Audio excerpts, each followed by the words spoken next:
सरकार द्वारा लागू की गई योजनाओं का लाभ सीधे उन जनता तक पहुंचे जिनके लिए कि ये बनाई गई हैं। इसी के लिए सरकार ने एक नया तरीका निकाला, डायरेक्ट कैश ट्रांसफर द्वारा।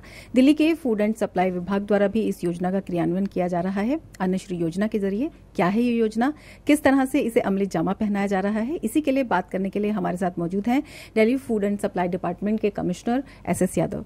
यादव जी, स्वागत है आपका DD न्यूज में। सबसे पहले जानना चाहेंगे कि क्या है ये योजना। दिल्ली अन्नश्री योजना उन लोगों के लिए है जिनको पब्लिक डिस्ट्रीब्यूशन सिस्टम के थ्रू राशन नहीं मिल रहा है। तो ऐसे परिवारों को दिल्ली सरकार ने ये फैसला किया कि उनको सीधा कैश ट्रांसफर से फूड सब्सिडी दी जाएगी और इसमें परिवार की जो सबसे वरिष्ठ महिला है उसके नाम से बैंक अकाउंट खोला जाता है और आधार बेस्ड अकाउंट्स में ये पैसा हर महीने ट्रांसफर किया जाता है।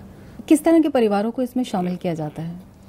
इसमें एक दिल्ली सरकार ने सर्वे किया था कि सबसे वल्नरेबल, मोस्ट वल्नरेबल, सबसे ज़रूरतमंद परिवार जैसे झुग्गी झोंपड़ी के निवासी, रिसेटलमेंट कॉलोनी के रहने वाले, होमलेस पीपल, जो हमारे और गरीब कॉलोनी में लोग रहते हैं, ऐसे परिवारों का एक सर्वे हुआ था। उसी सर्वे में करीब 4 लाख परिवार आइडेंटिफाई हुए थे। उसमें से ये पाया गया कि 2 लाख परिवारों को ऑलरेडी राशन मिलता है PDS के थ्रू और बाकी 2 लाख परिवारों को दिल्ली अन्नश्री योजना का लाभ देने के लिए टारगेट किया गया था। बहुत से ऐसे लोग हैं जिन्हें इस योजना के बारे में अभी तक पता नहीं है, जबकि आप कह रहे हैं कि टारगेट जो है वो 3/4 तक आपका कंप्लीट हो चुका है। तो उन तक किस तरह से ये सूचना पहुंचाई जा रही है, उन्हें कैसे जोड़ा जा रहा है? हमारे पास 130 जेंडर रिसोर्स सेंटर हैं जिनका की काम ही है कि ऐसे एरियाज में, वल्नरेबल एरियाज में, स्लम्स में, रिसेटलमेंट कॉलोनीज में, होमलेस के बीच में काम करते हैं। तो उन्हीं को ये जिम्मेदारी दी गई है कि वो जगह जगह कैंप लगाएं, कम्युनिटी लीडर्स से बात करें, घर घर में जाएं और इस योजना के बारे में बताएं। और अगर किसी को कोई परेशानी है इस योजना का लाभ लेने में, आधार कार्ड में, बैंक अकाउंट लेने में या कोई और किसी तरह की भी परेशानी है तो उसको दूर करते हैं। 600 रुपया जो रखा गया उसका क्या आधार था और क्या लगता है कि जो ये पैसा है ये सफिशिएंट है मदद पहुंचाने के लिए? बिल्कुल, 600 रुपये की फिगर ऐसे ही नहीं रखी गई थी। इसको काफ़ी स्टडी करने के बाद, अध्ययन के बाद इस फिगर पे पहुंचा गया था और इसका लॉजिक ये था कि जितना मार्केट में रेट है इनका एसेंशियल कमोडिटी जो हम राशन के थ्रू देते हैं, गेहूं, चावल और चीनी, और जितना PDS में रेट है उसका डिफरेंस कितना है और हर महीने कितनी क्वांटिटी एक परिवार को मिलती है।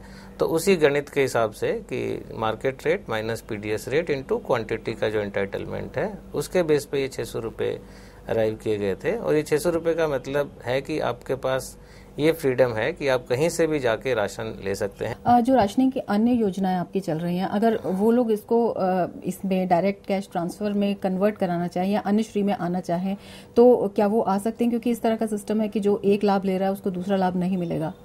ये तो सही है कि जो एक लाभ ले रहा है उसको दूसरा नहीं मिलेगा, लेकिन हमने भारत सरकार से रिक्वेस्ट की थी कि पूरे PDS में ही हम लोगों को ये ऑप्शन दें कि वो फूड ग्रेन लेना चाहते हैं कि कैश ट्रांसफर लेना चाहते हैं।